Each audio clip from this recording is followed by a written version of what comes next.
Buddy David Lombardi is here on the River Islands guest line, The Athletic, covering the 49ers like no one else. David, thank you for coming on.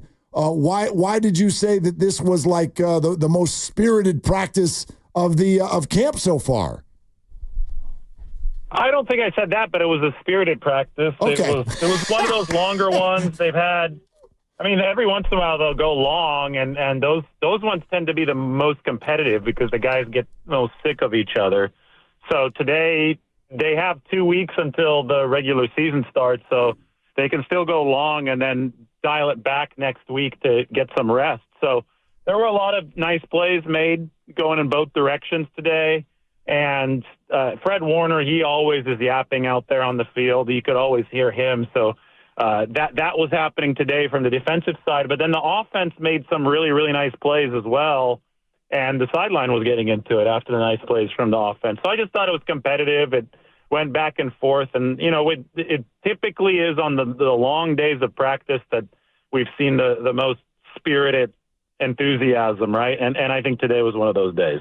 How many more of these type of days are they going to have between now and the opener 2 weeks from now? Well, today was the last one with the full roster, or at least most of it. They cut 5 guys before practice. They went from 90 to 85. They've got to make, 32 more cuts before 1 p.m. tomorrow. There's not practice tomorrow. It's cut down day. And then they'll sign their practice squad as well. So they'll come back out there with a different sized roster on Wednesday and Thursday, and then it's Labor Day weekend. And then, I'm guessing they're already game planning and implementing some stuff for the Jets now, since training camp is in the rearview mirror, but they go into full game week mode next week. So if there's any chance of a long, competitive practice happening one more time or 2 more times, it's going to be Wednesday and Thursday, although I would suspect that this one was probably the longest that we'll see of the week. David, I'll ask it to you this way. We obviously need to get an answer with regard to these 2 holdout players, hold in, whatever you want to call them. The preseason is now over. The game is 2 weeks from tonight. We're getting down to brass tacks. What is your level of surprise that both of these situations remain in flux? Nothing really surprised me with Brandon Aiyuk because that's been so unpredictable. I'll be very surprised if we don't have firm movement on the Trent Williams front this week, though. I've always thought, okay, mid-August to a little bit later August, that's the bulk of training camp. Williams obviously is one of the players that doesn't really need camp, and maybe, in fact, he benefits from having a fresher body at age 36. But at some point, you do need to start developing that football callus. You do need to get a few practices at least under your belt before you play a real game. And we know how important Williams is to Brock Purdy and the 49ers at that left tackle position. I mean, right now, they don't have Aaron Banks in there either. He broke his pinky. They hope to have him back by week 1, but that means the entire left side of the offensive line has been backups. And I think you could tell against the Raiders on Friday. It's been Nick Zakelj started at the left guard position. They're filtering Ben Barch in there as well. And then at left tackle, it's been Jalen Moore. But Trent Williams, arguably the best player in the NFL, a huge part of this football team. The 49ers need to figure something out on that front. And as of right now, I'm surprised that it hasn't had any movement yet. But, I would be really shocked if they can't at least show some tangible progress by the end of this week. Which would give him time to come in next week and be ready for the opener 2 weeks from today. The Brandon Aiyuk one, David, I'm kind of with you as far as the ongoing puzzlement of it. Are you getting any sense that negotiations are ongoing, or are we at a stalemate spot where Brandon Aiyuk and the team just aren't moving any closer to resolution? Well, I mean, it definitely had seemed that they're moving closer based on some of the stuff that I had heard about, a week ago or so. It's hard. You kind of lose track. It's all the days blur together. But there had been progress. It obviously hadn't gotten to the finish line. And, now we're sitting here with CeeDee Lamb having signed the contract with the Cowboys. That should give some more parameters. Now, the Brandon Aiyuk situation it's always been a funkier one because he is not at the same level of volume as CeeDee Lamb or Justin Jefferson, right? The 49ers had an offense where they were distributing the ball more to other players. So the raw target numbers and the raw catch numbers weren't the same. The usage numbers weren't the same in the pass game, at least, for Brandon Aiyuk. That being said, his efficiency numbers were better than both of those receivers. So I think for that reason, it's been a tougher needle to thread for the 49ers and Brandon Aiyuk's camp, but it's also been probably for other reasons, and it's just been really, really hard to put a finger on it, but it's been a very unpredictable contract negotiation. So, the winds had been blowing in the right direction toward a deal as, recently as last week. And right now I'm just kind of getting radio silence again. So that remains as unpredictable as ever, but I do know that the 49ers have wanted to get something done. David Lombardi with us. Real quick on that front, because of the calendar, teams are now, most of them, less than 2 weeks out from an actual game. Is a trade of Brandon Aiyuk still on the table? Is it still a possibility? I haven't heard anything ruled out by the 49ers. Every single bit of messaging, and this has been publicly, even in a press conference from the team, is that everything is still on the table. I just think that when we look at the situation, rationally from, okay, what's best for the 49ers, both in the short term and the long term, but while also emphasizing that the short term has probably outsized importance right now for the team because they're trying to win the Super Bowl this year, just given the context of everything that's happened in the past 5 years. It seems to me that the best possible solution for the 49ers would be to re-sign Brandon Aiyuk and get after it. Now, I think that there's an argument to be made that's the best possible solution for Brandon Aiyuk as well. But the question is that what's the happy spot financially, and then are there hurt feelings to smooth over, because it obviously hasn't been the smoothest negotiation. So I mean that's all I have for you really in this situation.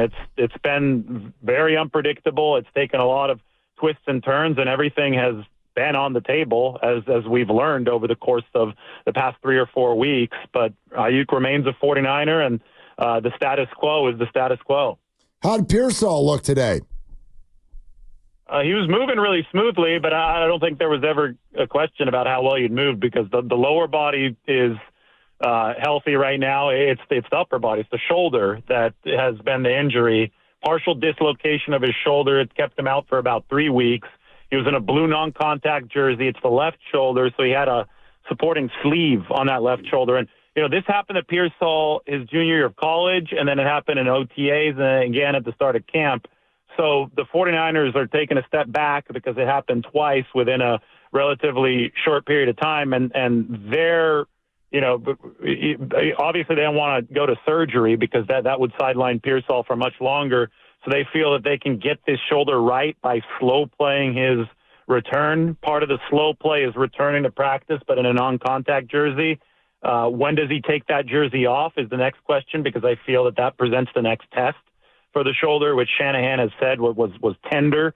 So they feel that, obviously if it's still tender, then there's a risk of an injury relapse there. So maybe by next week he's out of that blue non-contact jersey, and then they could see if he could be active for week 1 against the Jets. And will that determine, at least in some small part, what they do wide receiver-wise with the roster cut down? Or do you think they have a good idea of the 5 or maybe the 6 receivers that they're going to keep tomorrow at 1 o'clock?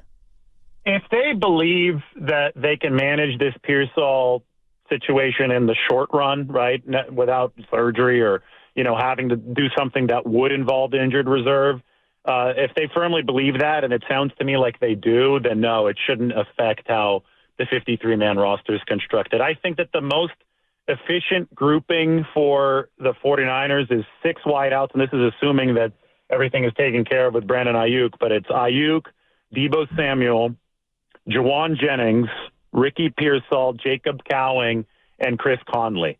That group of 6 wide receivers would be extremely beneficial for the 49ers, because this is a team that has obviously a really crowded roster, so you want as much efficiency as possible. That group of 6 receivers gives you your punt returner, because I think Jacob Cowing is going to win that job. He's looked really good there. And it also gives you your top gunner in Chris Conley, who was a star in that role in the Super Bowl. So if you can get 2 key special teams roles out of a group of 6 wide receivers, that's real efficiency in building a roster, and I think that's what the 49ers would prefer at cutdown day. David Lombardi, The Athletic, with us here on Willard and Dibs. David, this is a little crystal ball-ish, but you've also been watching it now for a little while in some form. Let's say there's no Aiyuk and no Trent on week one, which I know the Trent thing is very probable, but how have they looked without those guys? Well, it's so hard to tell on a team-wide basis because they're not trying to play complementary team-wide football. Even in the preseason, you're treating these games more as practice. So I can tell you, what the individual positions have looked like, but as a team, it's really tough to tell the net impact. I mentioned a little bit earlier that the left side of the offensive line against the Raiders did not look as good as it needs to look for the 49ers to push this forward all the way to a Super Bowl. And that's also in part because you're on a backup at the left guard position. So the entire left side of the offensive line isn't what the 49ers would ideally want at this time. It's so hard to find an offensive tackle that is an above average player, above replacement player in this league.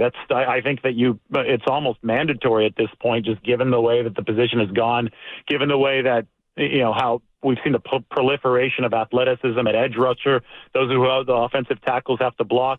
It almost seems like you need a high draft pick to get that done. And the 49ers haven't had that. So the drop off from Trent Williams to who's next, and that's Jalen Moore, is significant. Now, as far as Aiyuk goes, he's excellent as far as beating man coverage. He's a really good separator. So obviously without him on the field, it's tougher to generate separation offensively. But again, it's hard to judge that, what kind of impact it has on the totality of the offense, because guess who else has been out over the course of almost all of training camp? That's Christian McCaffrey. And he's going to be back. But he's a huge space generator for this offense. So it's hard to isolate those two variables because they're both out right now. But I think on an individual level, obviously the 49ers are hurt by both of those absences. And I think that the Trent Williams one is the more glaring absence right now. And the offensive line in totality has been a little bit patchwork, but Dominic Pooney's been great stepping in at right guard. Do you imagine that he will not be the only rookie who starts the game here and they're all 22? I think, that's tough. It depends what formation they start with, but I think Jacob Cowing, for example, is going to see a lot of time for the 49ers. And from the get-go, right, from week one, he might be the starting punt returner, and he's built more sturdy. He's not a big guy, but he's more sturdy than Ray McLeod was. So I see perhaps a more complete offensive role for somebody like Jacob Cowing, who's got that great burst.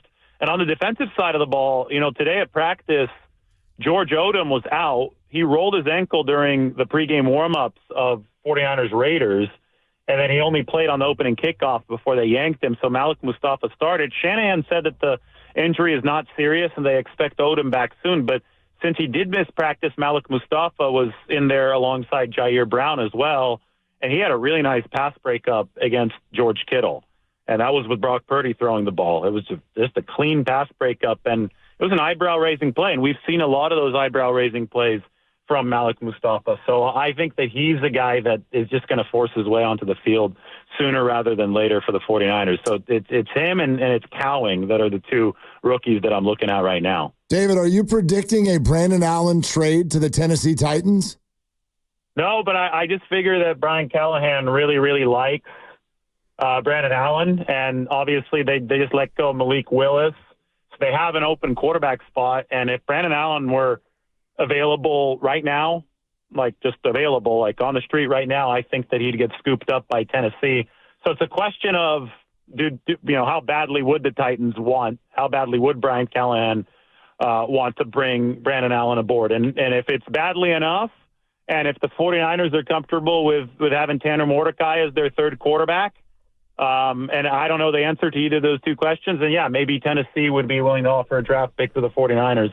And if, all those conditions are met, and especially if the 49ers are comfortable with Mordecai, then that might be a deal they'd be willing to make. But I'm definitely not predicting it. I just know that one of the conditions in place for that to happen is there because Brian Callahan has coached Brandon Allen before as the OC of the Bengals. But for a trade to happen at this point, like 3 conditions have to be met, which is why they're not all that common. David Lombardi, The Athletic. Hey, before you run, Manti Te'o goes on Good Morning Football and says the 49ers look emotionally drained. How would you describe their emotional state? It's tough coming off of what they've come off of over the past 5 years, obviously, but I don't know how anybody could really make that judgment until we see a game. Once I think the 2014 49ers season, after they had been through so much heartache over 2011, 2012, and 2013, once the regular season started and you saw them play a few games, I know the opener against the Bears is where they blew that lead. Yeah, I think you could fairly start to say that they looked emotionally drained. But it's the true emotions of football come out on game day, right? And everybody's trying to read so far into every single practice. It's just not really fair. I mean, there were times last year when I remember people saying the same thing about the 49ers during training camp, saying, oh, yeah, it doesn't look like this team has any juice left. I'm getting weird vibes from this team. And they came out 5-0, and they ended up dominating the NFC and dominating their way, back to the Super Bowl. So all those reads were way off the mark. I just think that you can't really judge this stuff until the regular season hits. We're all missing football, right? We're all missing real games. So there's this temptation to just make these sweeping judgments on a team's emotional state or how good a team will be. But the truth is we don't really know until they actually take that field on September 9th and beyond. David, great stuff. Thank you for coming on, my man. All right. Thank you. I appreciate it.